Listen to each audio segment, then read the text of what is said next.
Alhamdulillahilladzi hadana li hadza wa ma kunna linahtadiya laula an hadana Allah. Asyhadu an la ilaha illallah wa asyhadu anna Muhammadan abduhu wa rasuluh sallallahu alaihi wasallam. Assalamualaikum warahmatullahi taala wabarakatuh. So dadako tayo sa huling halaka o serye ng topic natin kay Umar bin Khattab radhiyallahu anhu, ang ikalawang khalifa ng pananampalataya Islam sa panahon ng Propeta Muhammad sallallahu alaihi wasallam. So itong si Umar bin Khattab radhiyallahu an, alhamdulillah, napakaganda niyang halimbawa sa kanyang pamumuno nung siya ay nabubuhay bilang isang khalifa. Siya ay napakatuwid na tao, napakabanal niyang tao, napakadalisay, matapang, matatag, matapat, at siya ay isang matibay na tanggulan ng umma sa panahon niya. At ang kanyang akida, of course, kilalang kilala ang kaalaman niya sa akida patungkol sa pananampalatayang Islam.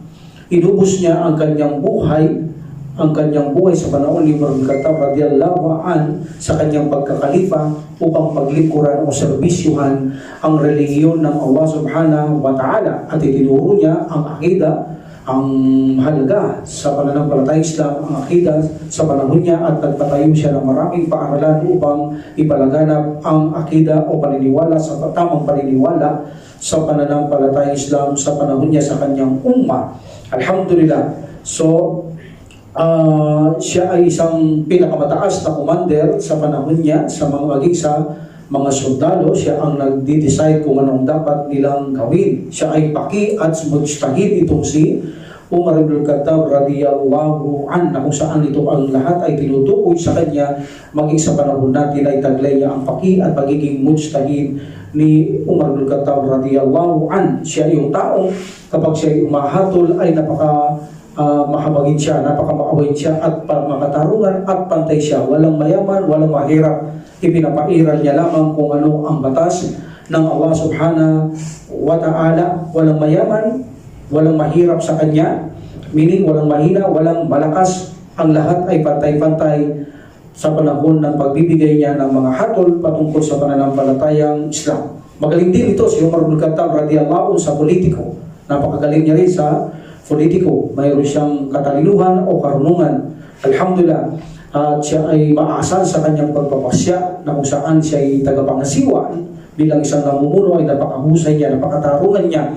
So, alhamdulillah, sa panahon ni Umar bin Khattab radhiyallahu anhu, napalakas niya talaga sa pagtulong ng Allah subhanahu wa ta'ala ang umma. Napakalakas ng umma sa panahon ni Umar bin Khattab radhiyallahu anhu, na itatag niya ang haligi ng pananampalatayang Islam sa tulong ng Allah subhanahu wa ta'ala. Nakamit niya ang maraming victory o tagumpay sa digmaan tulad ng Persian, Al-Qadisiyah, Al-Madain, Jalula, Nahawad, Syria, Egypt, at ang marami pang iba.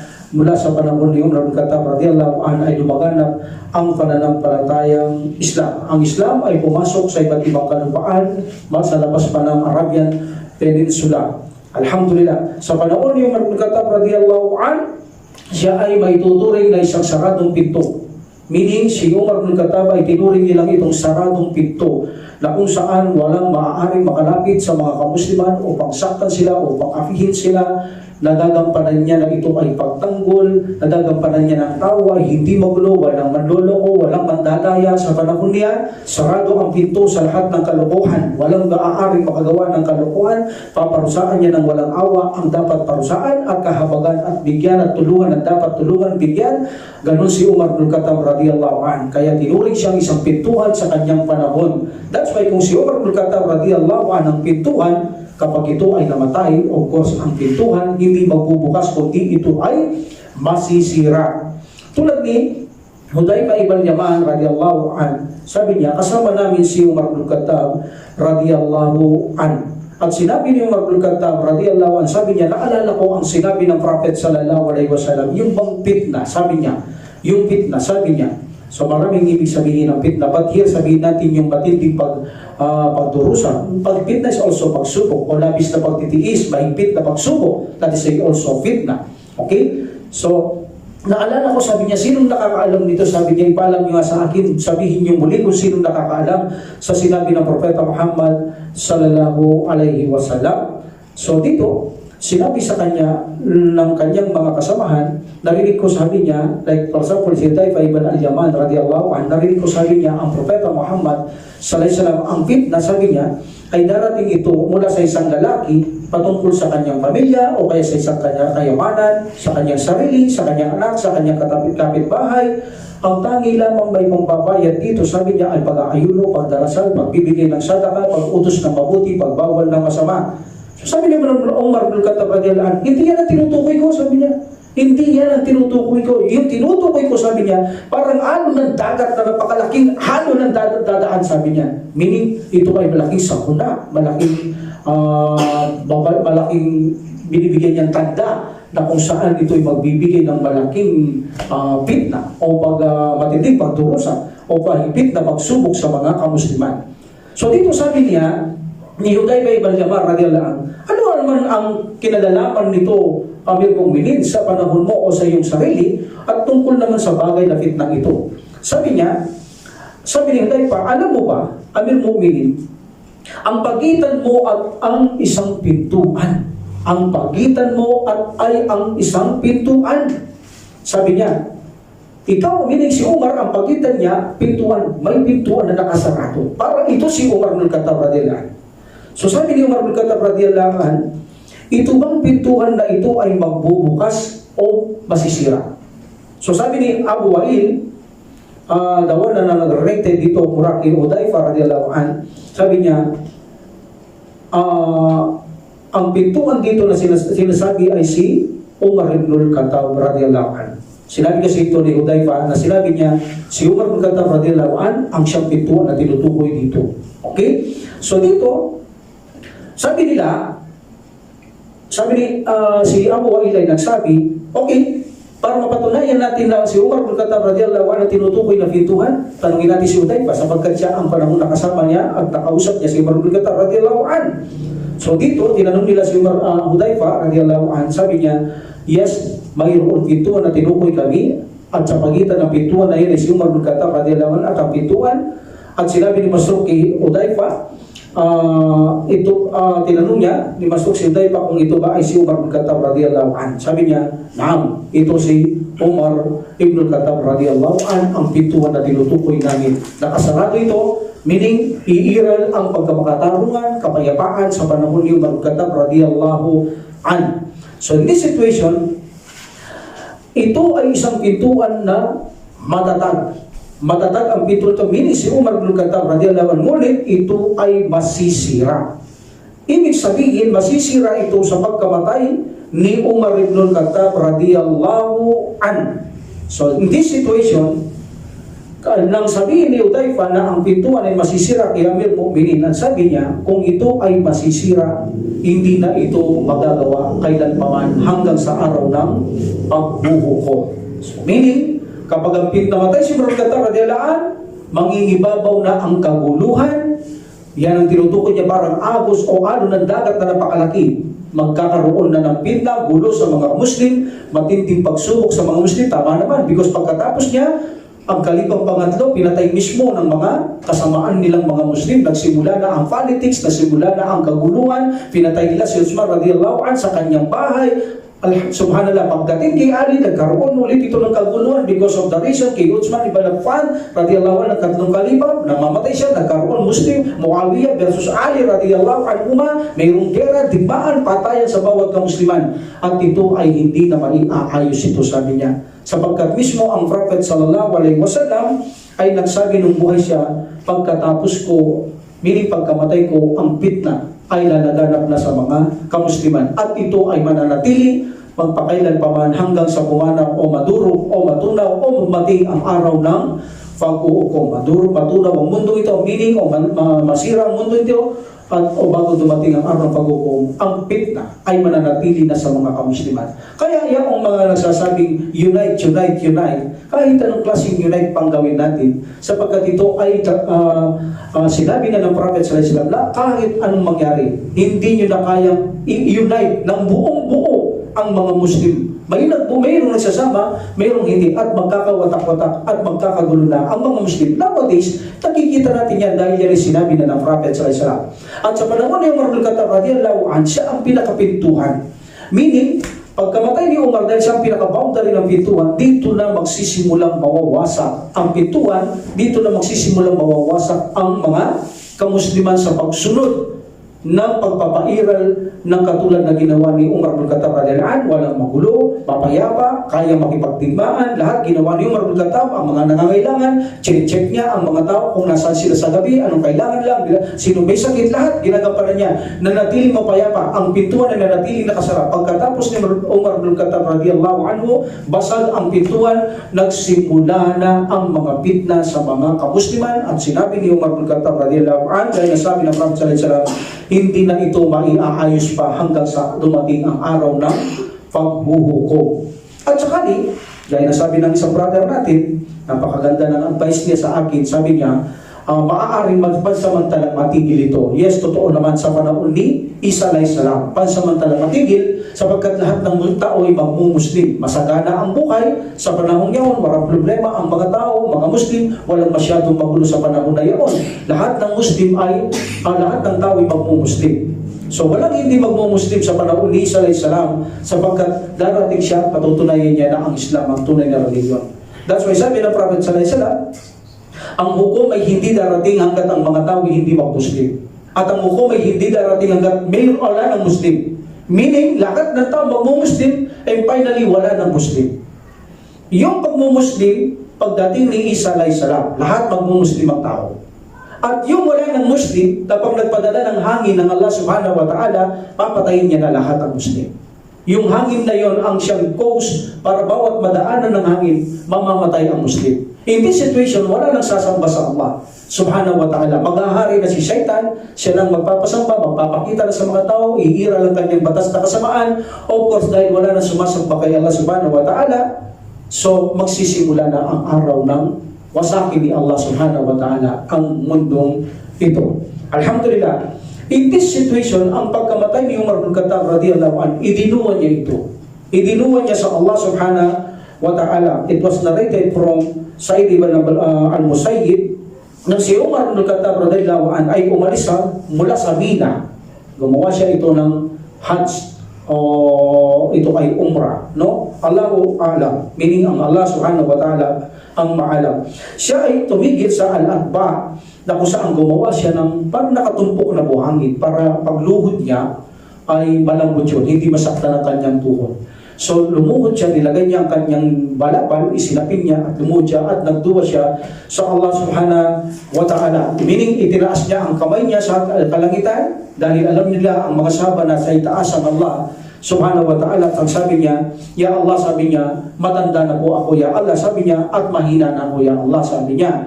So at ang mga aking tao na hinahawakan o pinamamahalaan sa paitulot nyo ay lubhang-lumaganap na, napakalawak na ng mga kamusliman. Sabi niya, Ya Allah, gawin mo na akong mamatay, Ya Allah, sapagkat bago pa dumating na magkasala ko at magkamali, nais kong patayin mo na ako, Ya Allah. Ngunit ang pagpatay na hinihiling ni Umar bin Khattab radhiyallahu anhu ay hindi normal na paghingi ng kamatayan na madiliin ang kanyang kamatayan sa panahong wala pang takda. No. Ang iniiling ni Umar bin Khattab radhiyallahu anhu ay kay Zaid ibn Aslam na si Umar bin Khattab radhiyallahu anhu ay humihingi ng kamatayan ng isang martir kay Allah subhanahu wa ta'ala. Sabi niya, Ya Allah, another report, Ya Allah, hayaan niyo ako o gawin niyo akong mamatay sa inyong landas, Ya Allah.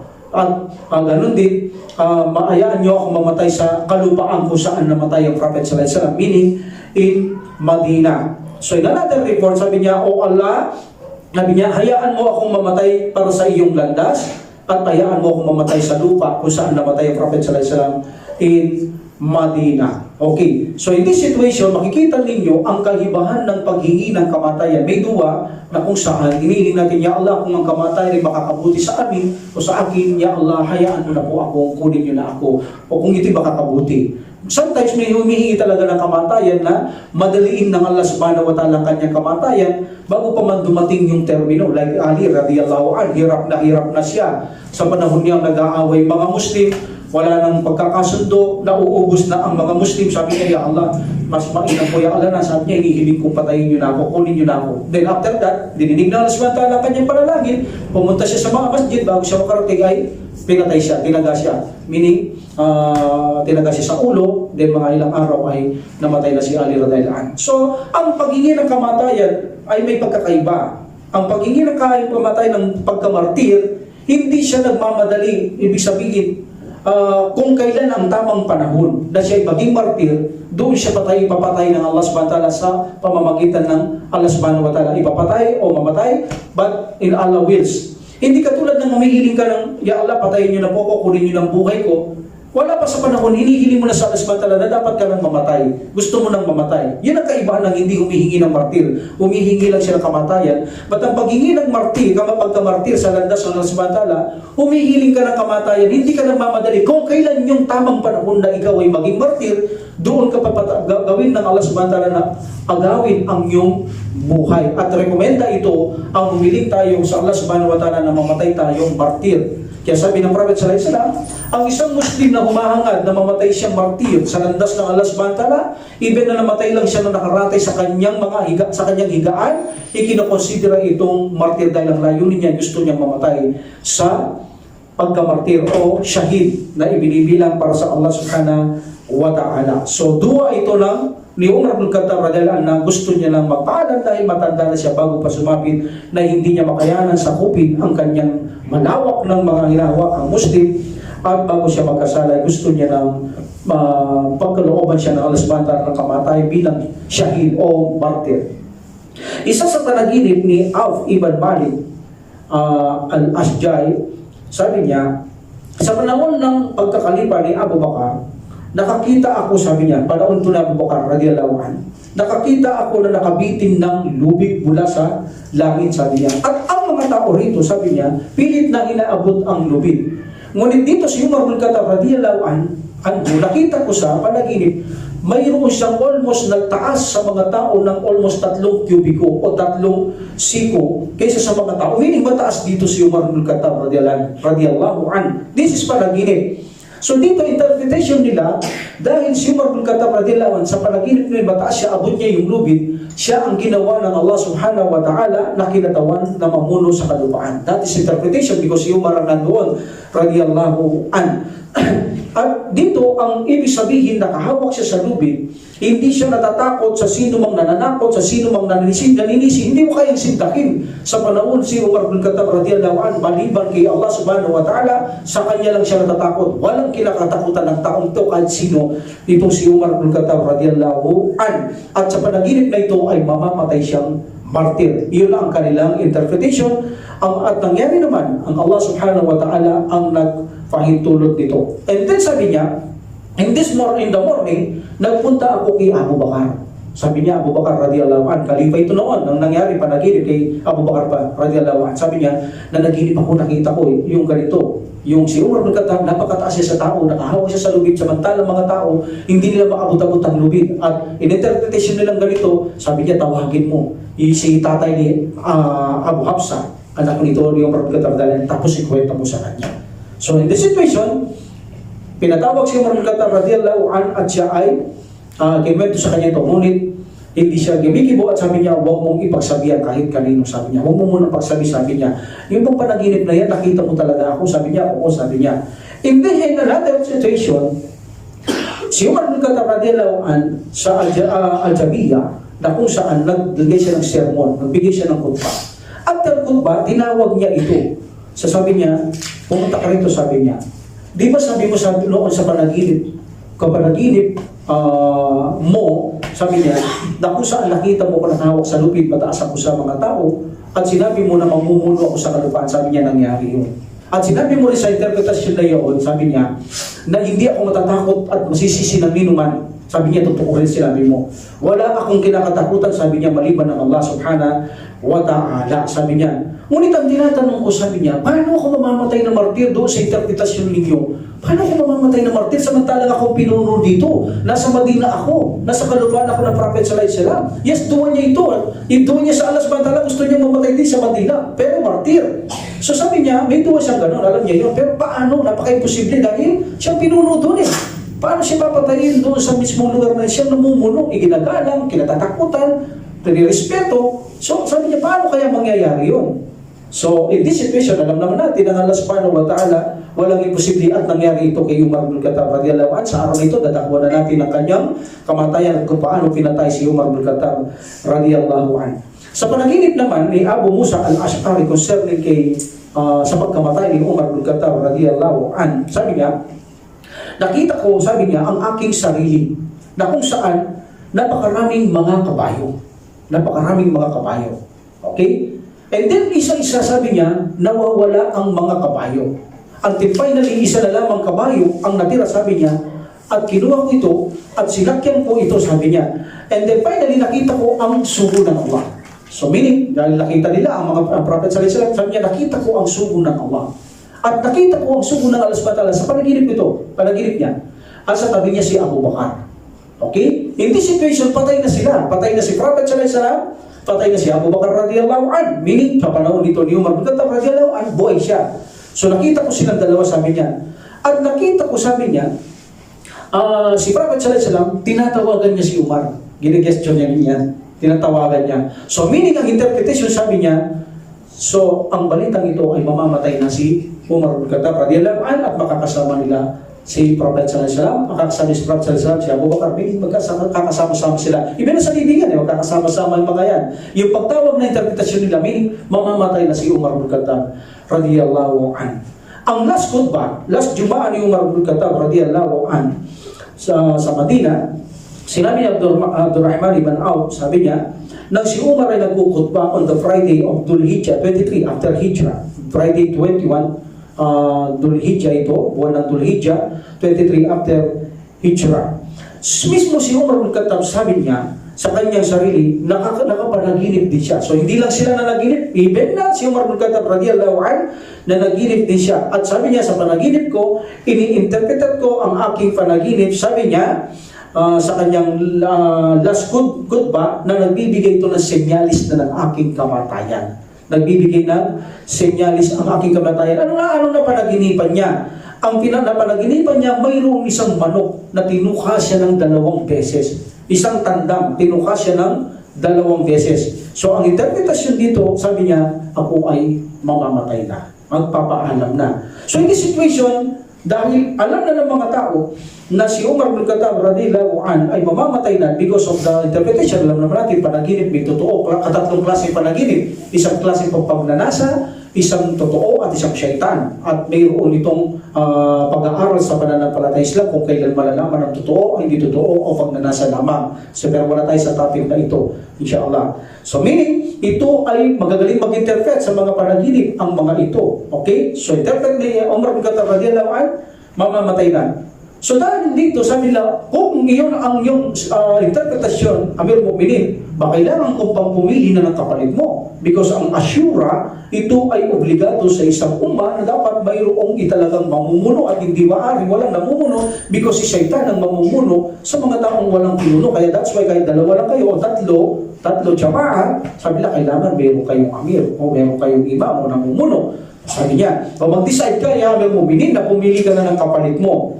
Alhamdulillah. So, anim ang pipiliin ng Umar bin Khattab radhiyallahu anhu at babalikan ko iba ang klase ng kanyang ginawang bagong sistemang pagpili ng tao kay Prophet sallallahu alaihi wasallam kay Abu Bakar radhiyallahu anhu. But hindi ito bid'ah because this is a part of Ashura from the book of Allah subhanahu wa ta'ala and Sunnah. This is a part of Ashura. Ang binago niya lang kung paano i-a-attend ang tao. Kasi sa panahon ni Umar bin Khattab Prophet sallallahu alaihi wasallam, ang kanyang pag-attend kay Abu Bakar is not directly, pero pinaramdam niya sa tao na gusto niya si Abu Bakar radhiyallahu anhu, but hindi niya dinirect sa tao. But alam ng mga tao na gusto niya si Abu Bakar radhiyallahu anhu, kaya pagkamatay niya, antimano si Abu Bakar ang kanilang pinili because paramdam yun ng Prophet sallallahu alaihi wasallam, not directly. In the time of Abu Bakar radhiyallahu anhu, ang kanya namang pagpili ng pinuno ay directly. But bago niya ginawa, sumangguni muna siya sa mga sahaba kung si Umar ay gusto na ganyan-ganyan, until finally, gusto niya si Umar. At directly niyang ipintront na mamuno si Umar bin Khattab radiyallahu anhu. Iba naman kay Umar bin Khattab radiyallahu anhu kung paano pipiliin ang mamumuno. So inshallah, balikan natin maya-maya. Okay? In this situation, si Umar bin Khattab radiyallahu anhu, mayroon din mga prison dito, mga nakuwang mga bilanggo sa digmaan, nasa labas sila ng Madina. At ipinagbawal din ito ni Umar bin Khattab radiyallahu anhu na papasukin sa mga Madina ang mga taong nabihag sa bilanggo. Dahil ito'y galit, kaaway, may baka magpalak ng masama sa loob ng Madina para mapanatili ang concern niya sa umma, manatiling kapayapaan, kaligtasan ng mga Muslim doon, ipinagbawal pumasok ang mga yaan. Nasa labas lang sila sa kanilang mga lugar na kung saan sino mang may alipin ay dalhin sila sa mga labas na yaan. So in this situation, maliban sabi niya, ang mga magmumuslim, kapag sila nag-Muslim, kahit alipin nyo sila, kahit mangyan siya, kahit ano siya, papasukin sa Madina dahil Muslim na siya. Pero kung hindi sila mag-Muslim, ay huwag silang papasukin dito. After all, ang mga ibang Muslim, nakiusap sa kanya, paano sabi niya, sa Madina kami, sa loob ng Madina, may mga tao kami mga ganyan, na mga alipin. Paano naman ito? Pakiusap namin, payagan mo na ito. Ngunit nagkaroon ito ng pag-agam-agam, si Umar bin Khattab radiyallahu anhu, napayagan niya ang mga ito. Now, paano pinatay si Umar bin Khattab radiyallahu anhu ang kanyang duwa? Paano siya tinugon ng Allah subhanahu wa ta'ala? Nagtataka siya, sabi niya, paano naman ako mamamatay sa Madina? Akong pinuno dito, ginagalang, nirespeto. Ano, sabi niya, iling ko sa Allah subhanahu wa ta'ala, gusto ko mamatay. Gusto niya yun. Hindi siya nagtatanong na nagtataka na kung hindi nagtatanong siya because excited siya. Gusto niya yun excited siya. Hindi siya nagtataka para siya papatay. Pero inaano niya lang, pinuno ako, siyempre, inagalang, nire-respeto, but by the way, siya pala, kaya akong patay dito. Pero paano kaya ako papatayin ng Allah subhanahu wa ta'ala? Now, ganito ang sitwasyon kung bakit pinahintulot ng subhanahu wa ta'ala mamatay si Umar bin Khattab radiyallahu anhu, gaya ng hiling niya. Okay. Itong si Umar bin Khattab radiyallahu anhu, siya ay magsasala ng Fajr. Fajr prayer. Okay. So, isa sa tao dito, si pumatay si kanya o sumaksak sa kanya si Abu Lu'lu'a. Si Abu Lu'lu'a. Si Abu Lu'lu'a, alipin ito ni Al-Mughira radiyallahu anhu. At si Abu Lu'lu'a, nagtatrabaho siya ng nagigiling ng bato kay Mughira radiyallahu anhu. Ngunit itong si Al-Mughira, binawasan niya ang kanyang sahod ng 4 dirhams. At dito pumunta siya kay Umar bin Khattab radiyallahu anhu, nagsumbong si Abu Lu'lu'a, sabi niya, ito si Abu Mughira, masyadong malaki ang bawas niya sa sahod ko. Sabi niya, pabawas mo naman. Ang sagot ni Umar bin Khattab radiyallahu anhu, hindi nakaintindi ang tao sa sagot ni Umar bin Khattab radiyallahu anhu. Sabi niya, matakot ka sa Allah at sumunod ka sa iyong amo. Meaning, alipin ka lang. So pagkaintindi ni Abu Lu'lu'a, sabi niya, ang lahat ng tao sa labas at sa loob, nagbigay ka ng pantay na makatarungang hatol. Sa kanya sarili ito, hindi sinabi kay Umar bin Khattab radiyallahu anhu, galit siya. But pagdating sa akin, hindi mo ako binigyan ng makatarungang hatol. So yun na ang kanyang pinasok sa isip niya at sarili niya, sa puso niya. Hindi niya alam, sikretong kakausapin ni Umar bin Khattab radiyallahu anhu na si Mughira, na kung saan ipinakipakikiusap niya na maging mabait siya sa kanyang alipin. Ngunit hindi alam yun niya Abu Lu'lu'a. Nagkaroon siya ng galit. That's why naghasa siya ng kutsilyo. Ang kutsilyo niya may dalawa itong ngipin sa dulo. Inasa niya ang kutsilyong ito. So dahil doon sa sitwasyon na yon. So, nang ito ay ihasa niya, ang kutsilyong ito, pumasok siya at ng time ng sala ng Fajr, pagdating ng ikama, at sinabi ni tapos pagdating ng ikama, natapos ang ikama, pagsabi ni Umar bin Khattab radiyallahu anhu, istawu sufufakum, ituwid niyo ang inyong hanay, and then magsasala, nagre-recite ng surah, at ang tao kumakapal, pumapasok, abang nagsasala, pumunta si Abu Lu'lu'a doon sa kanyang likuran ng first row. Pumunta si Abu Lu'lu'a doon sa kanyang likuran in first row at sinaksak niya ito sa likod si Umar bin Khattab radiyallahu anhu at sinaksak niya din sa ilalim ng pusod ng 6 na beses. Meaning butas-butas ang tiyan ni Umar bin Khattab radiyallahu anhu at tumumba si Umar bin Khattab radiyallahu anhu sa loob ng masjid habang nagsasala. So in this situation, tumakas itong si Abu Lu'lu'ah, of course, matao sa masjid, at bawat masalubong niya, sinasaksak niya. Actually, naka-13 siyang Muslim na kanyang nasaksak at 7 pa ang kanyang napatay. Sa 13 na yun, 5 lang, 6 ang nabuhay. So all in all, 8 ang napatay niya, ang Amir Mu'minin, the second Khalifa, at 7 Muslim. At dito, ang isang Muslim, nakita niya ang kanyang pagtakas dahil nakakasaksak siya, ang ginawa niya, inagis niya ang kanyang balabal para walang makita si Abu Lu'lu'ah. In this situation, hindi niya makita ang tao, nakabalot siya at nahuli siya. Nang malaman ni Abu Lu'lu'ah na siya ay mahuli, pinatay niya ang kanyang sarili. Actually, ang kutsilyo yung inasa niya yun, may lason yun. Kaya mayroon siyang kinausap na tao noon. Sabi niya, ano sa palagay mo, pag sinaksak ko sa tao to, sabi niya, walang tao makakaligtas dyan kapag sinaksak mo yan. Dahil ang lason pa lang yan, ang lakas-lakas na hindi tatagal ang tao. So in this situation, pinatay niya rin ang sarili niya. Hindi na inayaan na kung saan siya ay gawaran ng kamatayan o kapatawaran, yung maragkatawaran, automatic. Hindi niya pinabayaan yun, automatic, pinatay niya ang kanyang sarili. Sinaksak niya ang kanyang sarili. Itong si Abu Lu'lu'ah. In this situation, nasaksak si Umar ibn Khattab radhiyallahu anhu sa likod at hanip sa ilalim ng navel. Butas-butas ang kanyang tiyan. So in this situation, pinatingin niya, sabi niya yung Umar ibn Khattab radhiyallahu anhu, at pinugutos niya sa ibang sahaba ang sala, na ituloy nila, itindig nilang sala. Tingnan mo, sabi niya, kung sino yung sumaksak sa akin, sabi niya, nang makita na, sabi nila, ang alipin niya, Al-Mughira.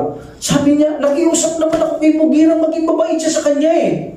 Kaso ang taong itong si Abu Lu'lu'ah, nagkaroon na siya ng galit kay Umar ibn Khattab radhiyallahu anhu. Wala siyang kaalaman na kinuusap din siya ni Umar ibn Khattab radhiyallahu anhu. Itong amo niya, na maging mabait siya kay Abu Lu'lu'ah. Ngunit hindi yun alam ni Abu Lu'lu'ah, bago pa man yun nangyari, o magkaalaman namang ganong sitwasyon, ay napatay niya na nasaksak niya na si Umar ibn Khattab radhiyallahu anhu, pinatay niya na kanya sarili. So wala na pagkakataon, malaman niya na si Umar ibn Khattab radhiyallahu anhu, kinausap niya rin si Mughira. Ang buong akala ni Abu Lu'lu'ah, hindi siya binigyan ng makatarungang habol ng Amir Mu'minin. That's why pinagtangkaan niyang patayin itong si Amir Mu'minin. Alhamdulillah. So, nang masaksak itong si Umar ibn Khattab radhiyallahu anhu, dumating ang isang doktor, tinawag ng doktor, at ito ay pinainom, lumalabas ang ininom niya sa kanyang tiyan. Meaning, may mga bituka siyang nasira at pinakakain siya, nakikita ng mga sahaba na lumalabas din ang mga pagkain sa kanyang tiyan. So sabi niya yung Umar ibn Khattab radhiyallahu anhu, alhamdulillah, ito na ang araw na kung saan hiniling ko sa Allah subhanahu wa ta'ala, maligaya siya. Dahil unang-unang mamamatay siya sa lugar ng Prophet Muhammad sallallahu alaihi wasallam at namatay siyang martir. Yun ang intention niya. Siya rin, nagsasala siya. So, doble-doble, patong-patong ang pagka-shahid dito ni Umar ibn Khattab radhiyallahu anhu. At sinabi naman yan ng Prophet sallallahu alaihi wasallam na kung saan umakyat sila sa bundok ng Uhud, sabi niya, nang yumanig ang bundok ng Uhud, sabi niya, "Utsbuya Uhud." Maging matatag kaya Uhud, sabi niya, meron akong kasama dito, sabi niya. Nandito ang sugo ng Allah na nakaapak sa iyo, si Abu Bakar din. At sinabi niya, may kasama akong 2 martir. Sino? Si Uthman at saka si Umar ibn Khattab radhiyallahu anhuma. That's why, mismo Prophet sallallahu alaihi wasallam, pinatuloy niya, magiging martir si Umar ibn Khattab radhiyallahu anhu. In this situation, sabi niya, Abdullah, sabi niya kay anak niya, itanong mo, pumunta ka kay Aisha radhiyallahu anha. Sabihin mo salam. Pag nagsalam siya, sabihin mo kung pwede ako malibig sa tabi ng Prophet Muhammad sallallahu alaihi wasallam. Doon sa libingan nila. So dito pumunta si Abdullah ibn Umar radhiyallahu anhu, nagsalam siya, sabi niya, at nagsalam siya radhiyallahu anha, sabi niya, humihingi ng pahintulot si Umar ibn Khattab radhiyallahu anhu na ilibing siya sa apartment mo, katabi ang sugo at yung ama na si Abu Bakar radhiyallahu anhu. Sabi niya, alam mo ba, sabi niya, ipagkakait ko ito kahit kanino dahil dito rin ako dapat malibing. Doon dapat inilibing si Aisha radhiyallahu anha, katabi niya kanyang tatay at ang sugo doon sa kanyang tahanan sa apartment. So kaso, sabi, nahihiya siya kay Abdullah ibn Umar dahil sa bait ni Umar ibn Khattab radhiyallahu anhu. Sabi niya, hindi lang sa iyong ama, sabi niya, by the will of Allah, hindi ko talaga ibibigay ito kahit kanino. But dahil kay Umar ibn Khattab radhiyallahu anhu, sige, sabi niya, ibibigay ko ito. Alhamdulillah. That's why nung siya ay mamatay, ito si Umar ibn Khattab radhiyallahu anhu. Sabi niya, muli kayo maghingi ng salam at pahintulot kay Aisha radhiyallahu anha. Kapag pinahintulot niya ako, sabi niya, muli, ilibing niyo ako. Pero pag hindi niya lang ako pinahintulot, nagbago siya, meaning, dali niyo na lang ako sa Al-Baqi, sa libingan ng mga martir, doon niya na lang ako ilibing. So, in this situation, namatay si Umar ibn Khattab radhiyallahu anhu, nalibing siya doon. Pero balikan natin ito later, no? Alhamdulillah. So, nung dumating si Abdullah ibn Umar radhiyallahu anhu, sabi niya, Umar, sabi niya, Abdullah, Sabi niya, anong balita? Sabi niya, granted ang iyong gusto, sabi niya. Yung pinagkaloob sa'yo ni Aisha radiyallahu anha, ang kanyang libingan na sa dapat sa kanya, ibinibigay niya na lamang sa'yo. That's why nung nakalibing dito si Umar bin Khattab radiyallahu anha, nakakortina ito, ganito na lang ang higaan ni Aisha radiyallahu anha. Okay? So katabi niya ngayon, hindi niya maharam. Yes, because they are the mother of the believers, mother of faith, hindi siya pwedeng maging asawa. But in this situation, kung totoo, titignan natin si Umar, hindi niya kaano-ano. Kaya lang hindi natin pwedeng maging asawa sa panahon natin, sa panahon nila, ang Prophet sallallahu alaihi wasallam, maging sa panahon natin, maging pagnasahan man natin mapangasawa, kahit wala sila, hindi pwede. Dahil they are the mother of the faith, they are mother of the believers, hindi pwedeng asawain lahat ng asawa ng Prophet Muhammad sallallahu alaihi wasallam. Okay? Kahit hindi natin siya makram o hindi makram ni Umar bin Khattab radiyallahu anhu, walang pwedeng mag-asawa sa lahat ng asawa ng Prophet sallallahu alaihi wasallam. In this situation, dahil hindi niya makram si Umar bin Khattab radiyallahu anha, because siya ay mother of the believers, hindi siya pwedeng asawain, kahit hindi makram ni Umar bin Khattab radiyallahu anha, radiyallahu anhu, nung siya buhay, so katabi niya ngayon. Hindi satisfy si Aisha radiyallahu anha, dahil hindi niya ito makram. Ang ginawa niya siya, hindi man siya nagtatanggal ng hijab, nahihirapan siya kahit sa loob ng bahay. Dahil daw nahihiya siya. Dahil katabi niya yung libingan ni Umar bin Khattab radiyallahu anhu. So dahil dito, hindi siya mapakali, iniwanan niya ang kanyang tahanan. At pinabayaan na lang doon ang mga nakalibing doon. After alam natin, ito ay nag-collapse ang libingan na ito. At nung gawin mo dito, lumitaw ang paa. May paang lumitaw dito. Alam niyo ba kung kanino paang lumitaw? Sabi nila kay Prophet sallallahu alaihi wasallam. But later, dahil may tumating na kilala ang paa ni Umar bin Khattab radiyallahu anhu. No, paa yan ni Umar bin Khattab radiyallahu anhu. So nakita nyo, hindi kinakain ng lupa ang mga ito, ang mga martir. Hindi, pinangangalagaan sila ng lupa sa pagpulot ng samantala na buong-buo, sariwang-sariwa. Hindi sila kinakain. Hindi sila nadudurong natutunaw. Buong-buo sila. That's why na makita ang paa, akala nila paa ng Prophet sallallahu alaihi wasallam dahil buong-buo pa eh. Alam nila ang mga martir hindi nadudurong to, hindi kinakain ng lupa. So sabi lang kay Umar bin Khattab radiyallahu anhu, ang paa niya. So meaning, ang mga martir hindi hinahayaan ng Allah subhanahu wa ta'ala na sila lamunin o magduro. Tulad na nakikita natin pagkaraniwan ng mga tao, nadudurong sila, hindi nangyayari yun sa mga martir at sa mga iba pang nais ng Allah subhanahu wa ta'ala tulad ng propeta at mga sugo.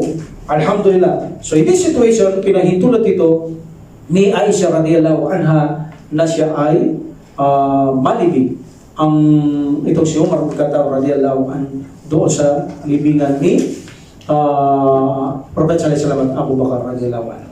So in this situation, dahil malala na ito si Umar bin Khattab radiyallahu anhu, nangangamba siya. Kita mo, concern niya, mamamatay na siya, nangangamba siya sa kanyang umma, hindi maaaring walang mangulo. At ang mga tao, alam nilang na mamamatay na siya. Dahil mismong pagkain, lumalabas na lang sa kanyang tiyan. At walang operasyon nun, tulad ng tatahin mo, hindi, mauubusan na rin siya ng dugo. Okay? So, wala sa panahon ng mga kagamitan para gumawa ng mga surgery, hindi katulad sa panahon na yun. Natin ngayon, madaling matakbatai yun, madaling mapalitan yun, madaling ma-remedyon yun. Of course, mga bituka ngayon, nagagawa nilang palitan ng mga bituka ngayon. So, magagawa nilang palitan ng mga bituka para ito ay magawa ng paraan. Kung hindi na kayong tahiin o ano pa man, maging ang puso, pwede na rin nilang palitan ngayon. Hindi na lang nagagawa ngayon, mga atay. No, mga atay, hindi na kayang patay palitan, pero bato, alam ko, napapalitan na nila ang mga bato. So, alhamdulillah, ibig sabihin, mamamatay na rin ito si Umar bin Khattab radiyallahu anhu at ito ay alam niya. Sabi ng mga tao, ya Amirul Mu'minin, huwag mo nga ayahan na ang asyura o mamuno sa amin ay wala kapalit. Kailangan magampanan mo na ito, gawin mo ito, nangangamba kami na wala pamumuno sa amin pagkatapos mo. At alam naman ito ni Umar bin Khattab radiyallahu anhu dahil concern na ito na kailangan niyang maglagay ng pamumuno. Gumawa siya ng bagong paraan ng pag-elect. Ba't ang asyura? Walang bidaan dito. Ang elect lang. Paano nag-elect ang Prophet sallallahu alaihi wasallam? Ipinararamdam niya pagkatapos niya gusto niya si Abu Bakar. Not directly. Hindi niya sinabi sa tao. Gusto lang pumili sila. But alam ng tao, kahit hindi nagsalita ng directly, gusto ko si Abu Bakar radiyallahu anhu, sa napakaraming ebidensya, gusto niya si Abu Bakar pagkatapos niya. Kaya ginawa siya ng tao. Sa panahon ni Abu Bakar radiyallahu anhu, i-direct niya si Umar bin Khattab. Kung kay Prophet sallallahu alaihi wasallam hindi niya dinirect sa tao, gusto ko si Abu Bakar, hindi niya ginawa. But kay Abu Bakar, gusto ko si Umar. Kahit na may isang taong kumontra sa kanya, gusto niya si Umar, magbabago ito. At kaya ni Umar, siyang may kaya. Dahil sa sitwasyon ni Umar, pagkatapos si Abu Bakar radiyallahu anhu, accurate. accurate si Umar, kailangan siya ang mamuno, kailangan ng matapang, kailangan ng maalam, kailangan ng magaling. Siya ang accurate. Kaya alam niya Abu Bakar radhiyallahu anhu, kung kanya sa kabagsikan, matatanggal yan, sabi niya. Nakita niya sa akin ang kahilahunan, kaya natanggal naman yun. Pero ang kanya kabagsikan, pagdating sa makatarungan, hindi niya tinanggal. Pero bilang tinanggal niya yung pagdating sa makatarungan, naging mapagkubaba itong si Umar bin Khattab radhiyallahu anhu. That's why, bagong pag-upo ang kanyang ginawa. This is not bid'ah. Hindi pwedeng gawin dahil bid'ah. Paano ang paggawa niya ng pamumuno? Ang ginawa niyang pamumuno, 6 ang kanyang pinili. So, pumili siya ng 6 na katao. At ang 6 na kataong ito, sila ay lahat nakipagdigmaan sa Badar. At lahat sila ay gusto ng Propeta Muhammad sallallahu alaihi wasallam. At sila ay karapat-dapat na ihalal na mga pinuno. Bagamat sila ay may kanilang mga, sabihin natin, mga kanilang silang mga kwalifikasyon, ang mga taong ito, pero karapat-dapat silang mamuno. So in this situation, pumili siya ng 6 na katao. Ang kanyang pinili, Ali ibn Abi Talib, Uthman ibn Affan, Abdurrahman ibn Auf, Sa'd ibn Abi Waqqas, Az-Zubair ibn Al-Awwam, and Talha ibn Ubaydullah radhiyallahu anhum. Sila ang pinili nila. So paano nila ginawa ang halalan? Sila lang 6 ang mabubutuhan. A-agree na lamang yung mga tao. But kailangan yung tao pipiliin mo, they are qualified. Dahil kung hindi qualified, magre-reklamong tao, hindi qualified yan. Ba't gagawin mo yan? Kailangan maka-qualified sila. So in this situation, 6 na ito, qualified sila. Maging ang Prophet sallallahu alaihi wasallam, ito ay gusto niya ang mga taong ito, kahit nung siya ay nabubuhay. And then, sabi ni Umar bin Khattab radhiyallahu anhu, ang alalan ay ganito, mag-a-appoint ako sa inyo na anak ko si Abdullah ibn Umar. Ang trabaho ni Abdullah ibn Umar radhiyallahu anhu, kapag patas kayo, 6 kayo, pag nagtatlo-tatlo ang pagpili nyo, didesisyonan ni Abdullah ibn Umar radhiyallahu anhu, ang aking anak kung sinong karapat-dapat sa inyong 3, at pumili kayo kayong 3 kung sino naman ang dapat nyo piliin sa inyong 3. Ngunit kung ayaw nyo pakinggan, itong aking anak, sabi niya, punta kayo kay Abdurrahman ibn Auf radhiyallahu anhu, yung kasama ninyo, si mapagkakatiwalaan sa paghahatol. Yun ang trabaho ni Abdullah ibn Umar, pero hindi siya makikialam sa inyo kapag nangyari lang yun.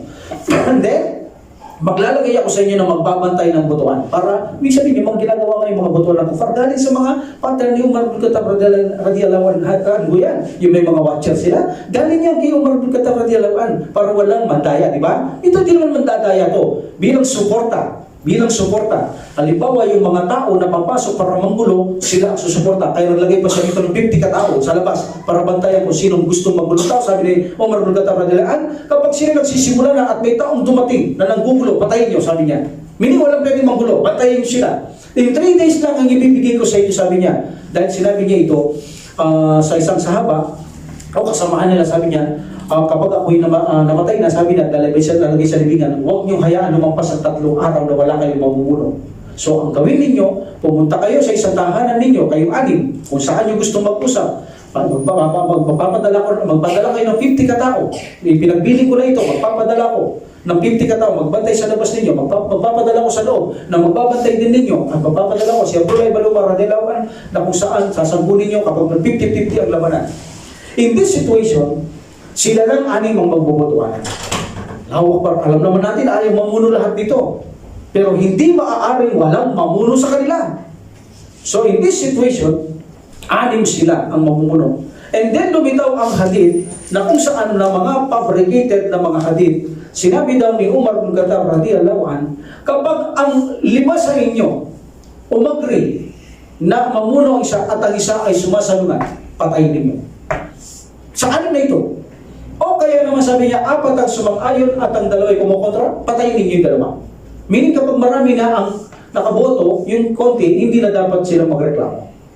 Pero ito mga hadith na ito ay weak. Tandaan ninyo. Why? Hindi gagawin sabihin ni Umar bin Khattab radhiyallahu anhu sa kanila yun dahil matutuwid na tao yun. At hindi gagawin din ng mga taong yun. Iyon ay mga fabricated na hadith upang sirain si Umar bin Khattab radhiyallahu anhu sa pagtatag ng halalan na ito. Ang totoong hadith ni Umar bin Khattab radhiyallahu anhu ay yung sinabi niya na kapag mayroon ng naihalal at mayroong tao na nanggugulo, patayin nyo. Meaning yun ang sinasabi niya. Halimbawa, sabi ng Prophet sallallahu alaihi wasallam, pinangahawakan ko sinabi ng Prophet sallallahu alaihi wasallam, kapag mayroon ng namumuno at mayroon pang gustong mamuno, patayin nyo, sabi niya. Meaning ganun, manggugulo siya. Matino ang umma, sabi ng Prophet sallallahu alaihi wasallam, ang umma'y buo at matino at darating isang tao para wasakin ang umma, meaning gagawa siya kabuktutan para pagwawasakin ito, patayin nyo yun, sabi ng Prophet sallallahu alaihi wasallam. That's why, sabi ni Umar bin Khattab radhiyallahu anhu, ang sino mang nahalal na sa inyo at mayroon ng gugulo, meaning yun sinasabi niya, mayroon pang gustong mamuno, may nang gugulo, meaning hindi sa alim na yun. May mga, kaya nga may securities sa labas patayin nyo ang sino mang gustong magulo. Hindi yung mga anim na yun. Kapag naalala na ang apat, okay na, dalawa, mahina, meaning talo na ito, tapos nagre-reklamo, patayin nyo, hindi niya sasabihin yun. Kwalipikado ang mga taong ito. That's why malabog sabihin niya sa mga iyon na tinutukoy niya kapag may namumuno na at may manggugulo, gustong guluhin ito, gustong gumawa ng iba sa mga taong to, yun ang ipinaliligpit ni Umar bin Khattab radiyallahu anhu. Alhamdulillah, so natakuha na lang natin to kung sinong nahilala sila sa kanila. Alam natin si Uthman ibn Affan radiyallahu anhu, pagkatapos ni Umar ibn Khattab radiyallahu anhu ang siyang mamumuno. Okay, 3 days lang. Huwag niyong hayaan, sabi niya, na lumampas kayo ng 3 days. Dahil kapag pinatagal niyo ang halalan, there's a possibility ang mga tao ay magkaroon ng kaguluhan. Meaning, madaliin ninyo ang halalan. So, pag tingnan niyo ang halalan ngayon, mayroon silang day. Kaya tapos, saan gagawin? Diba? Sa eskwelahan. Diba? Tapos bibilangin. Ganun din kayo magkata, bibilang. 6 sila kung sino mas marami. Okay? So, may bantay sila sa mga nanggugulo. Meron din ang mga nag-aalala, mga kufar, mga watcher. Sa loob, meron din yung nandadaya. Meron din si mga Muslim. Dalawa nandun sa loob. Ha? So, meaning, kopya lamang ito sa pamamaraan ni Umar bin Khattab radhiyallahu anhu ang ginagawang pag-halalan ng mga hindi mananampalataya. Okay? Alhamdulillah. So, in this situation, mga brother, ang lahat ng pinili ni Umar bin Khattab radhiyallahu anhu ay mapagkakatiwalaan ang mga ito at aprobado sila sa lahat ng mga tao. At kung sino man ang ihalal dito, ay kinakailangan tanggapin ng mga tao kung sino ang maihahalal sa 6 na mga ito. Alhamdulillah. So, alalahanin natin, ganito ginawa ni Umar bin Khattab radhiyallahu anhu ang proseso ng halalan nila. 6 ang pinili, magtipon kayo sa isang bahay, may bantay sa labas, may bantay sa loob, mayroon kayo sanggunian, ang anak ko si Abdullah ibn Umar radhiyallahu anhu. Pagkatapos 3 days lang, mag-usap kayo kung sinong gusto ninyong magmamuno, magbotohan na kayo kung sinong pinakamarami. Halimbawa, pinili natin si Uthman ibn Affan radhiyallahu anhu, 5 tayo. Kahit hindi yung mag-si Uthman, wala siyang magagawa dahil 5 ang boto mo. Okay? O kaya naman, 4 ang boto mo, except kung 3-3. Si Abdullah ibn Umar radhiyallahu anhu, doon siya sa mamamagitan. At kung sino sa kanya ang gusto niya pili sa 3, yun ang mauupo. But yung 3 yung kukuha sila ng isa. Bobotohan na naman to kung sino makaboto 2, so yun ang uupo. Alhamdulillah, at alam natin itong nangyari ito ay si Uthman ibn Affan radhiyallahu anhu ang pinili nila na mamuno pagkatapos ni Abu Bakar, Umar bin Khattab radhiyallahu anhu. At hindi ito katulad ni Umar bin Khattab radhiyallahu anhu dahil alam natin mismo siya, pinatay din siya sa loob ng kanyang bahay at napakabait niya, hindi niya sinasaktan o pinatay man ang gustong pumatay sa kanya sa panahon niya. Kay Umar bin Khattab radhiyallahu anhu, hindi mo pwede yun, papatay mo si Umar. Hindi mo pwede sa kanya yun. Magkakaroon ka ng kaparusahan, mapapunishment ka. Kaya ang pintuan nun, walang pwedeng bumukas o sumira. That's why, nang mamatay siya, nasira, hindi nila kayang ibalik ang ginawa ni Umar bin Khattab radhiyallahu anhu. That's why, hindi na may babalik yan, mabubuo yan, sabi ni Umar bin Khattab radhiyallahu anhu hanggang sa araw ng pag-uhukom. Mananatili ang hidwaan, kaguluhan o fitna sa mga kamusliman. Alhamdulillah. So in this situation, bago mamatay si Umar bin Khattab radhiyallahu anhu, nagbigay siya ng payo. Nagbigay siya ng payo bago nagkaroon ng halalan. Sabi ni Umar bin Khattab radhiyallahu anhu, ako ay magbibigay sa inyo ng importanteng payo bilang kalifa ninyo, na kung saan ang siyang mamumuno pagkatapos ko, meaning sa napili sa inyo, napili ninyo, pinapayuan ko na matakot kayo sa Allah subhanahu wa ta'ala, huwag kayong magbigay ng anumang uri ng pagtatambal sa Kanya. Una, ipinapayo ko sa inyo na tratuhin niyong mabuti ang mga muhajirin, meaning yung naglakbay sa Makkah papuntang Madina, at kilalanin ninyo at igalang ang kanilang katandaan. Pinapayuan ko rin kayo ang mga ansar, meaning yung tumanggap sa muhajirin sa Madina, ang mga ansar, yung mga tumulong Apruban ninyo ang kanilang pagsang-ayon o ang kanilang mga gawaing tama. Maliban kung sila'y nagkamali, pagpaumanhin at patawarin nyo sila. Silang mga ansar. Sabi niya sa mga mamuno to, ang kausap niya, wala pang pinili. Pinapayuan ko kayo ang lahat ng nasa labas ng rehiyong ito, hindi sa labas ng Madina, yung mga nasakop nila, sabi niya, sila ay pangalagaan ninyo sapagkat sila ay sagka laban sa mga kaaway. At huwag ninyong gawin o kunin ang anumang sa kanila, maliban kung ito'y sobra o labis sa kanila, kumuha kayo at ipamagay nyo sa mga mahihirap.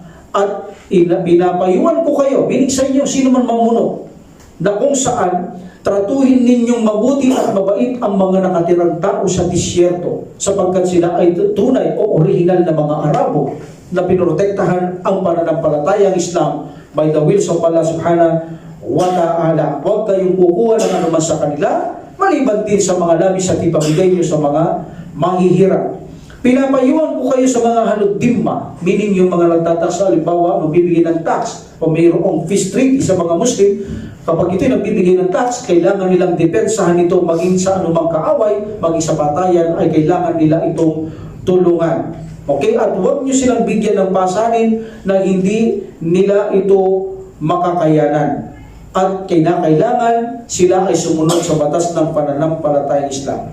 Pinapayuan ko kayo, sabi niya, na matakot kayo sa Allah subhanahu wa ta'ala at iwasan ninyo ang kanyang sumpa o galit upang kayo ay magkaroon ng takot sa kanya at hindi kayo makagawa ng kamalian sa harapan ng Allah subhanahu wa ta'ala. Bini kapag namumuno na ang isa sa inyo, pinapayuan ko kayo na maging makatarungan kayo sa lahat ng mga tao at italaga ang inyong sarili bilang tagapangalaga sa kanila, bilang tagapagprotekta sa kanila laban sa mga kaaway. Huwag kayong magpakita ng pagkagusto sa mayaman nang higit sa mga mahihirap. Huwag ninyong gawin. Meaning walang mayaman, walang mahirap, walang malakas, walang mahina sa Islam. Tayong lahat, meaning pantay-pantay. Sabi niya, at huwag kayong magpakita ng pagkahigit sa mga mayaman kaysa sa mga mahihirap, sapagkat mainam ito sa inyong spiritual na kayo ay maging pantay sa kanila for the sake of Allah subhanahu wa ta'ala. Katotohanan, ito ay papasalin ninyo ang kasalanan ito kapag kayo hindi naging makatarungan. Kapag namumuno na kayo sa inyong mga nakakasakupan, ito'y papasalin ninyo sa kabilang buhay. Sabi ni Umar bin Khattab radiyallahu an, mas mainam, sabi niya, pakatandaan ninyo ang buhay sa kabilang buhay kaysa sa buhay sa mundong ito. Meaning, tayo mamamatay dito, tuparin niyo lamang ang inyong mga obligasyon, pagsubok kayo sa tao, pagsubok ang tao sa inyo. Ang mahalaga, sabi niya, ang pinakamahalaga ay ang kabilang buhay hanggang makamit natin ang alam natin o kilala natin sa ating puso kung sino siya, ang Allah subhanahu wa ta'ala. At sabi niya, ipinag-uutos ko na maging stricto kayo na ipatupad ninyo ang mga limitado na batas ng Allah subhanahu wa ta'ala at obligasyong batas ng Allah subhanahu wa ta'ala at mga ipinagbabawal ng Allah subhanahu wa ta'ala. Magsumikapan yung paghigpitan ito sa mga tao na gawin nila ang mga ito. Tratuhin ninyo ang mga tao ng pantay-pantay.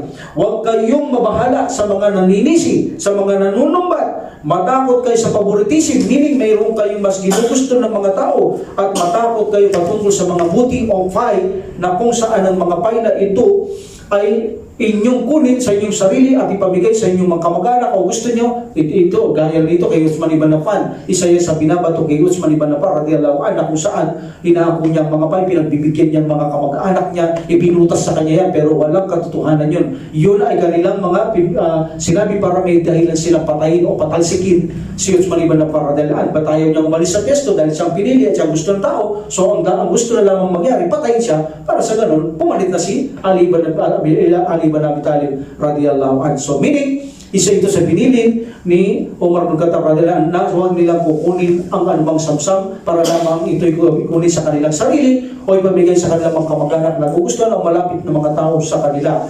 Tandaan ninyo, sabi niya, ang posisyon niya sa mundong ito ay posisyon patungo sa kabilang buhay. Sabi niya, ang inyong buhay, sabi niya, ay kailangan maging makatarungan sa mundong ito. Iwasan ninyo ang idolensya. Idolensya, iwasan ninyo, sabi niya. Alhamdulillah. At kayo ay aani ng iman o pananampalataya ng may kapalit na kasiyahan kapag ginawa ninyo ang aking payo sa inyo. Sabi ni Umar bin Khattab radhiyallahu an, ang payong ito ay pinayo ko sa aking sarili at ipinayo ko rin sa aking pamilya at anak na si Abdullah ibn Umar radhiyallahu an. Ang sino man, sabi niya, marami po sinabi si Umar bin Khattab radhiyallahu an na payo sa kanila. But sa huli sabi niya, ang sino mang makinig sa aking payo, ito ay mainam sa kanyang pag-spiritual. Ngunit ang sino mang hindi makinig sa aking payo, ay binasak niya ang kanyang sarili. Sabi ni Umar bin Khattab radhiyallahu an. Okay, the final moments of Umar bin Khattab radhiyallahu an, according to Ibn Abbas radhiyallahu an, pumasok kami, sabi niya kay Umar bin Khattab radhiyallahu an, sa huling sandali ng buhay ni Umar bin Khattab radhiyallahu an, at sinabi namin, ya Amirul Mu'minin, tanggapin mo ang balita ng masaya ang paraiso, sapagkat ikaw ay naging Muslim noong ikaw ay hindi mananampalataya at nagsumikap kang makipag-jihad sa kasama ng Prophet sallallahu alaihi wasallam nung nabubuhay siya. At nung ang Propeta Muhammad sallallahu alaihi wasallam ay mamatay, siya ay nagalak sa iyo at siya ay sa iyo ay walang nakipag-dispute o nakipagtunggali sa iyo pamumuno. Ang lahat ng tao ay agree sa iyo at ikaw ay mamamatay na martir, sabi ng mga Muslim sa kanya. Sabihin niyo nga ulit, sabi ni Umar, gustong-gusto niya. Sabihin niyo naman ulit, sabi ni Umar, request ko lang. So inulit ito naman tao. Then sabihin niyo ulit, sabi niya, gustong-gustong marinig ni Umar radhiyallahu ang mga sinabi ng tao, nasiyahan siya. Pero alhamdulillah, sabi ni Umar radhiyallahu alam niyo ba, sabi niya, kung meron lang akong maraming kayamanan at ito'y tatanggapin ng Allah subhanahu wa ta'ala kapalit ng aking kinatatakutan sa araw ng paghukom na harapin ko siya Allah subhanahu wa ta'ala, bago pa man mangyari kung meron ng parusa, bagamat alam niyo Umar pangako sa kanya na Prophet sallallahu alaihi wasallam paraiso siya. Pinakita na nga tahanan doon kay Prophet sallallahu alaihi wasallam, tahanan ni Umar bin Khattab radhiyallahu anhu. Bagamat ganun, humble pa rin sila. Sabi niya, kung marami akong kayamanan at ito'y tanggapin ng Allah bilang kapalit sa aking maaring kapahamak sa kabilang buhay, sabi niya, ipagtutubos ko sa Allah subhanahu wa ta'ala. Gano'n sila katakot kay Allah subhanahu wa ta'ala, gano'n sila kahumble kay Allah subhanahu wa ta'ala. Alhamdulillah. So meaning, in this situation, ang mga sahaba, pinagpipray nila, pinagtutuwa nila, itong si Umar bin Khattab radhiyallahu an, at sabi niya ni Umar bin Khattab radhiyallahu an, alam niyo bang kinatatakutan ko, hindi naman sarili ko Oh yes, natatakot ako sa harapan ng Allah. Hindi ngayon sa sitwasyon natin kung bakit nakikita niyo ako malungkot, nangangamba ako sa inyo, sabi niya, pagkat mababasag ang pintuan, pagkatapos ko, sabi niya, darating sa inyo ang malaking alon o ampas ng alon, sabi niya, hindi ko alam kung paano niyo ito makokontrol ang malakas na halon na ito. Yun ang pinalulungkot ko, pinangangambahan pagkatapos ko na lumisan dito, sabi ni Umar bin Khattab radhiyallahu an. Alhamdulillah. So in this situation, sinabi ni Uthman sa the last moment ni Umar bin Khattab radhiyallahu an, nakahiga siya dito kay Abdullah dito. Sabi niya, Abdullah, lagay mo ako sa sahig. Father, sabi niya, ano naman kaiba na sahig at saka binti ko? Nandito ka na, aking ama. O Abdullah, lagay mo ako sa sahig in 3 times.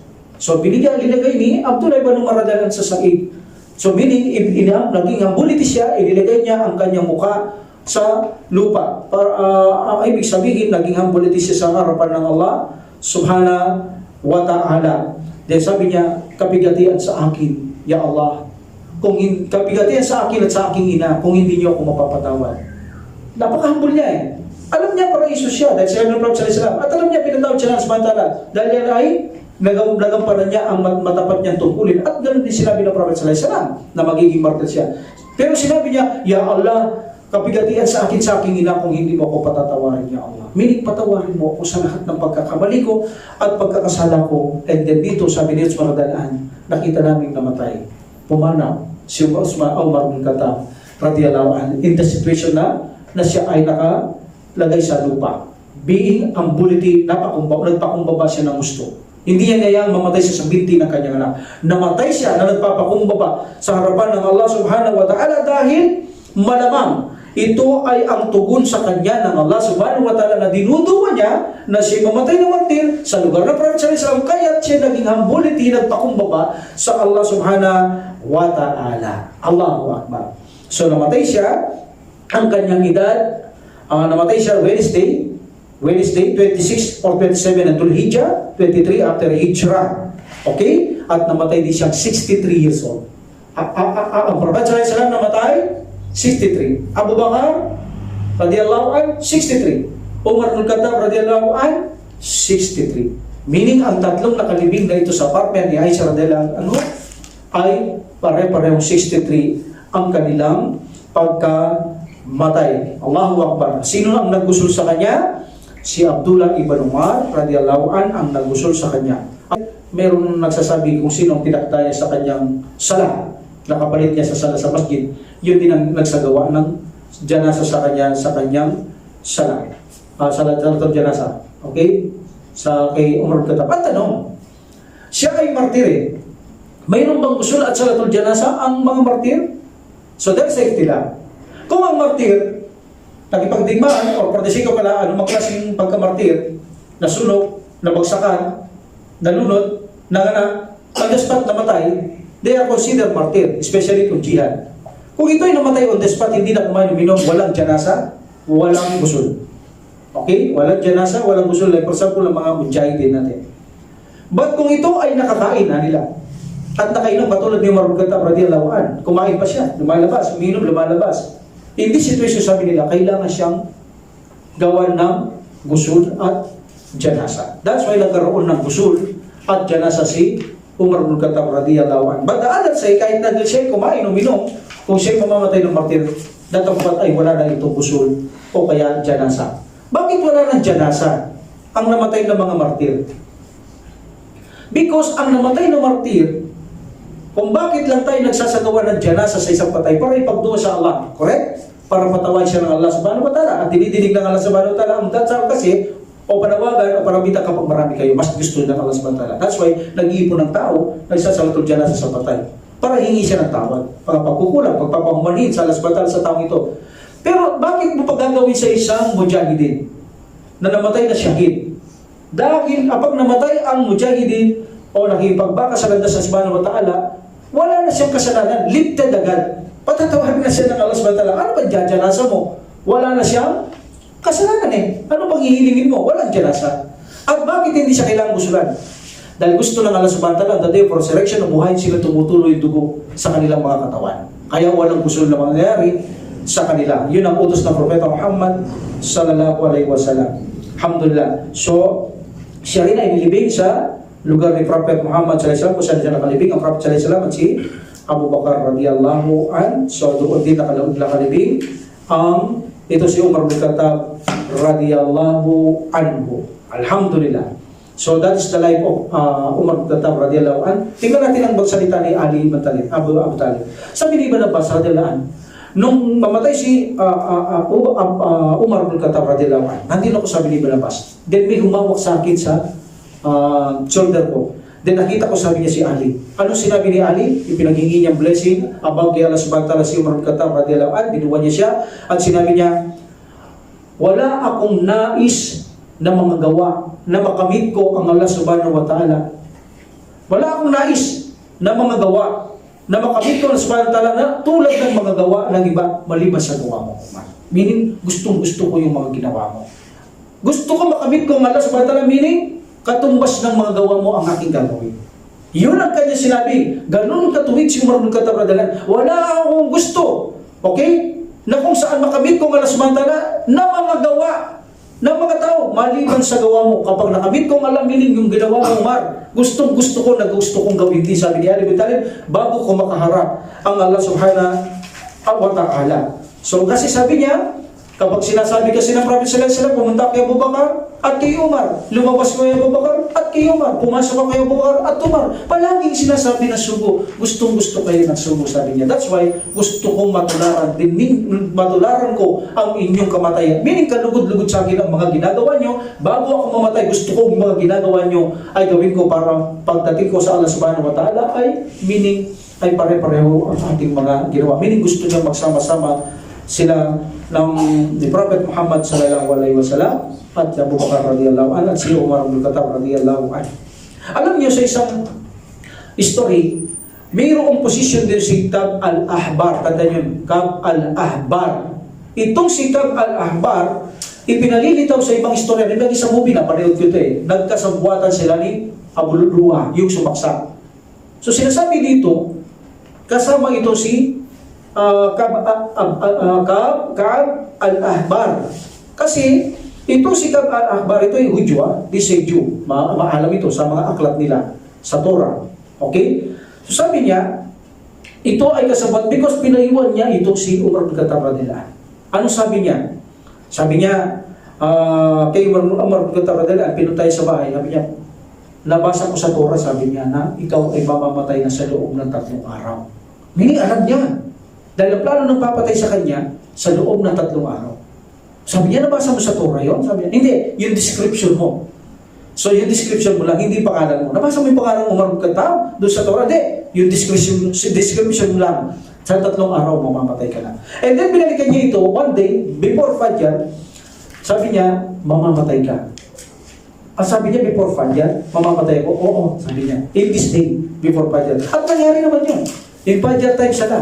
Sinaksak siya ni Abu Lu'lu'a. In this situation, ipinakita nila si Ka'ab al-Ahbar ay kasabwat ito ni Abu Lu'lu'a dahil alam niya na mamamatay si Umar bin Khattab radhiyallahu anhu. But the answer, what is the answer? Masyadong daig ito eh.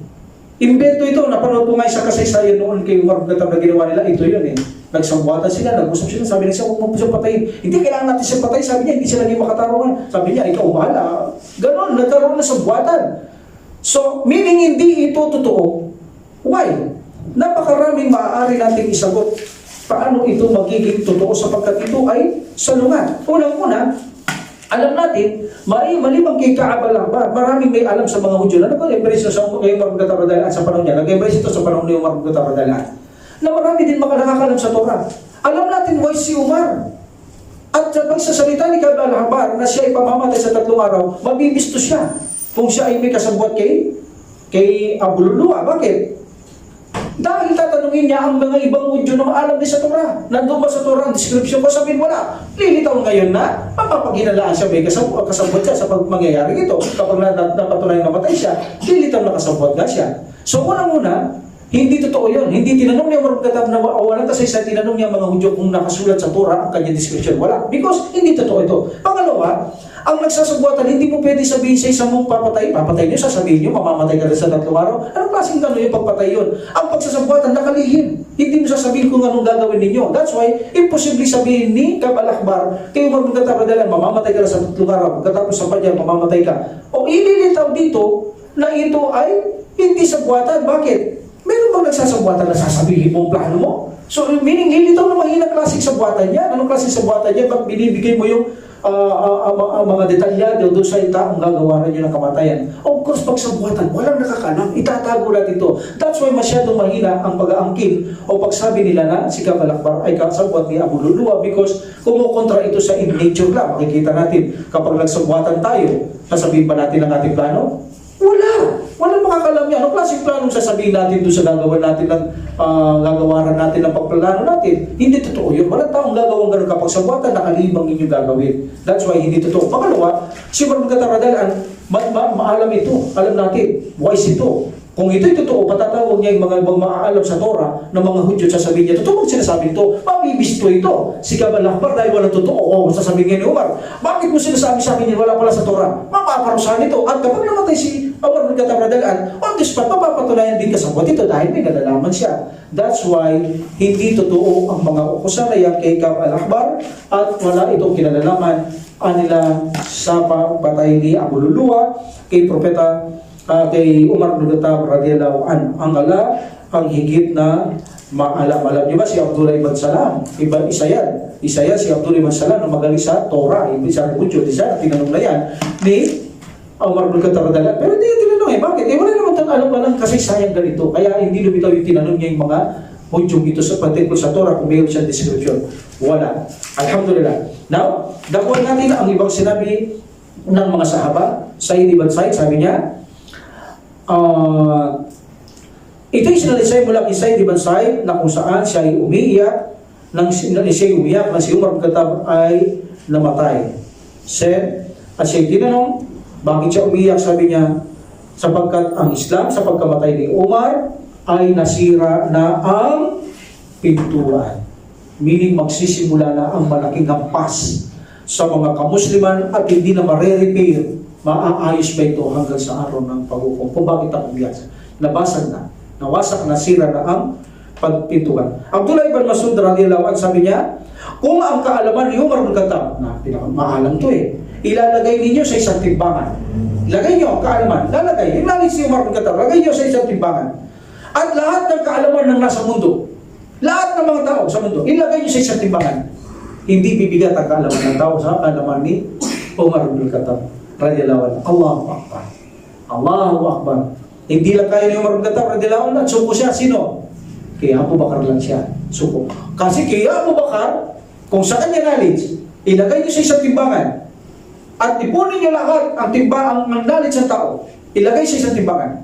Hindi bibigat ang timbangan na ito na kung saan pinagsama-sama ang kaalaman ng tao sa kaalaman ni Umar bin Khattab radhiyallahu anhu. Tingnan natin kay Abu Bakar radhiyallahu anhu. Ang lahat ng iman ng mga Muslim, ipatong niyo sa isang timbangan. Lahat ng iman, lahat, pati ngayon, ilagay niyo sa timbangan ang iman ng Muslim at ilagay niyo ang iman ni Abu Bakar dali. Hindi niyo kakayanin ang iman ni Abu Bakar. Allahu Akbar. Kaya si Umar bin Khattab radhiyallahu anhu, surrender niya kay Abu Bakar in many situations. Even in knowledge, surrender siya kay Abu Bakar. Ba't siyempre patay na si Abu Bakar dito, kay Umar radhiyallahu anhu, ang punto natin dito. Kaya kay Umar, kung lalagay niyo lahat ng knowledge niya ni Umar sa isang timbangan, lahat ng tao, hindi uubra ang knowledge sa mga tao sa knowledge ni Umar bin Khattab radhiyallahu anhu. Alam niyo ba, itinuling ang knowledge ni Umar bin Khattab radhiyallahu anhu 90% to 100%, meaning 9 to 10. Kung 10, 9. Konting-konti na lang, perfecto na ang kanyang knowledge na binigay ng Allah subhanahu wa ta'ala sa kalupaan. Bagamat konti, almost perfect ang knowledge pagdating sa reliyon ni Umar bin Khattab radhiyallahu anhu. Okay, sa panahon ni Umar bin Khattab radhiyallahu anhu, ang katulad niya ay isa siyang mataas na nagpataas ng pwersa sa mga kamusliman. Isa siyang nagpataas ng pwersa sa mga kamusliman. Pinataas niya, pinatatag niya ang mga kamusliman, even na sa labas ng Arabian Peninsula, nasakop niya sa panahon niya, isa siyang laging mapersa sa mga kamusliman. Alhamdulillah. Allahu Akbar. Walang tahanan na hindi naging malungkot sa pagkamatay ni Umar bin Khattab radhiyallahu anhu sa kanyang pagkamatay. Alhamdulillah, at marami pa ang mga patungkol dito ng mga sinabi ng mga sahaba. Alhamdulillah, inshallah, soon, malalaman nyo siguro yan. Pag nagbasa kayo, nakinig kayo sa kaibon, nakakakulik yung pakikinig, malalaman ninyo kung ano mga sinabi ng mga ibang sahaba o mga ibang Muslim patungkol kay Umar bin Khattab radhiyallahu anhu. Nawa ang pagpapala at habag at kalugdan siya ng Allah subhanahu wa ta'ala. Tapos natin ang pangalawang kalipa, ang kanyang buhay. So, we will stop here because papasok ang buwan ng Ramadan. So, stop tayo sa Umar bin Khattab radhiyallahu stop tayo sa story of the Sahaba. We will stop here, inshallah, after Ramadan, tutuloy natin. So, inshallah, sa susunod, dako tayo sa pangatlong kalipa. Okay, Uthman, not Ali. Uthman radhiyallahu anhu, pangatlong kalipa. Pangapat si Ali. Okay? Alhamdulillah, dawatin alhamdulillah rabbil alamin, wassalatu wassalamu ala rasulillah. Subhanakallahumma wa bihamdika asyhadu an la ilaha illa anta astaghfiruka wa atubu ilaik. Assalamu alaikum warahmatullahi wabarakatuh. Waalaikumsalam. Allah